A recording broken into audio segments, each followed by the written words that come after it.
In this program, we will be covering a number of modules on the growth and development. We will be looking forward to have you as our audience. The topics that will be covered in this program are of inherent use for all of us. Be with us and enjoy this module while you sit at home and learn different aspects and different modules in our program.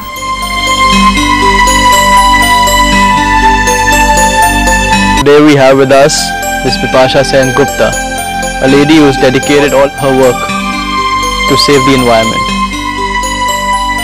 Most people paint for passion because passion is something which is very, very internal.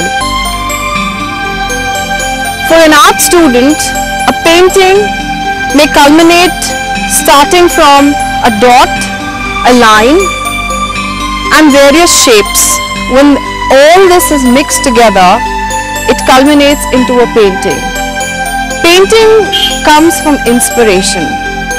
You get inspiration. When we finish a painting, there is something else which comes out from your heart and you feel that, no, I need to add more.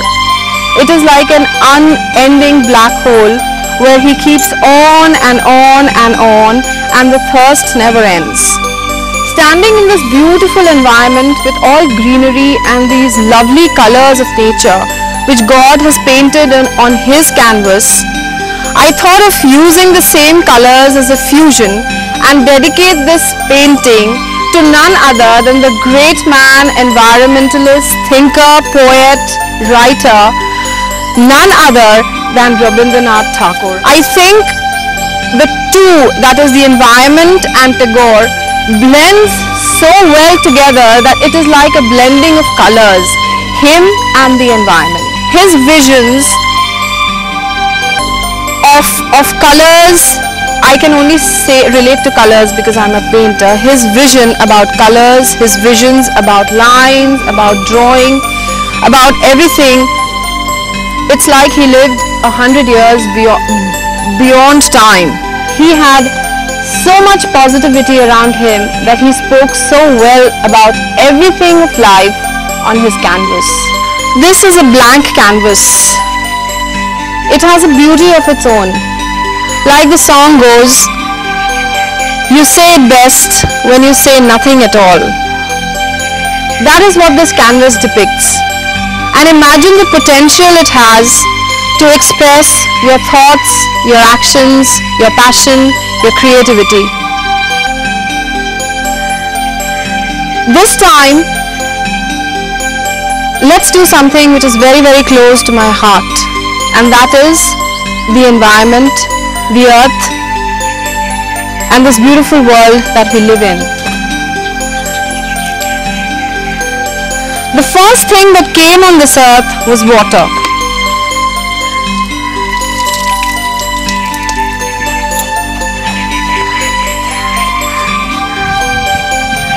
How slowly the earth was beautiful blue.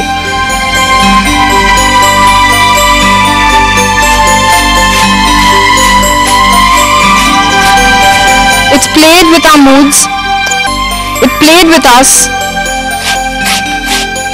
and everybody was so happy.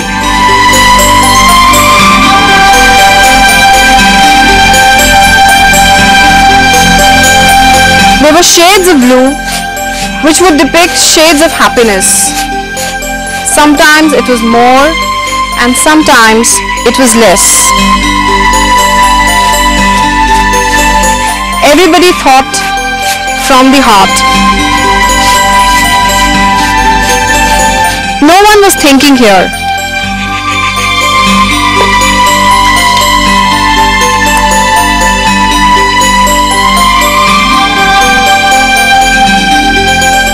The sun rose, there were green fields,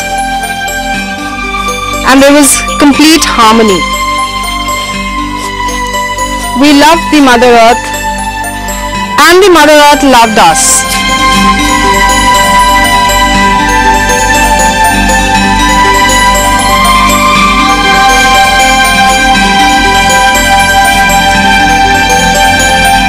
And one day came man. thought he was the most important and all-important being. He came with all the fury, anger, and he wanted to rule the world.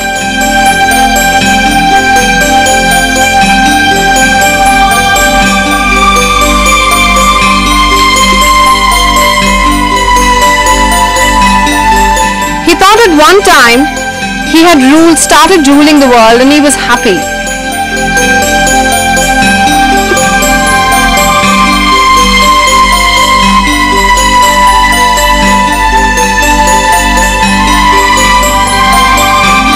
And that's when the earth started giving signs and said, "Stop, you have burdened me enough."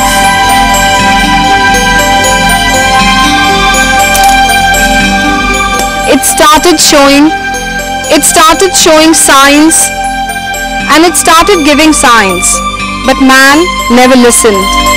He did a lot of destructions in his own way, which the earth kept on taking in its stride.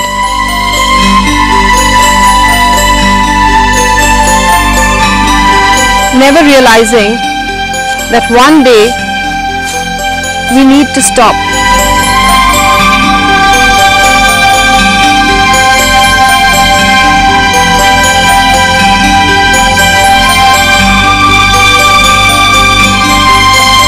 It kept telling us in many different ways that, look, please stop your disastrous doings, because this is not going to help you yourself in the long run. But man never listened. He kept on and on with his work, thinking that he was the king.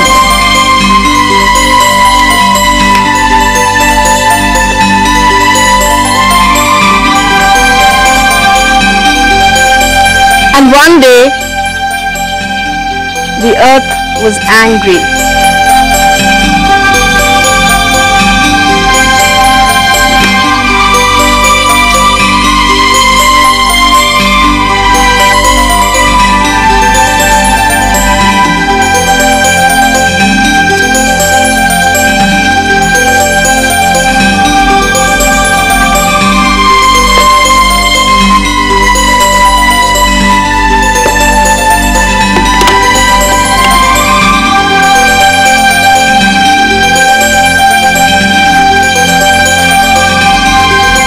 Was very angry, and that's when we got the tsunami in Japan. It's high time, guys, that we should pull up our socks, because now the earth is actually complaining and telling us that the time to think is over and the time to act has begun.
these beautiful colors of the earth and make the earth look dark and grey and black?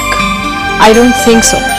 Let art be a path which motivates, connects, and be a path to help people, not only around you, but all around the world. For people who need help, let your art speak for yourself.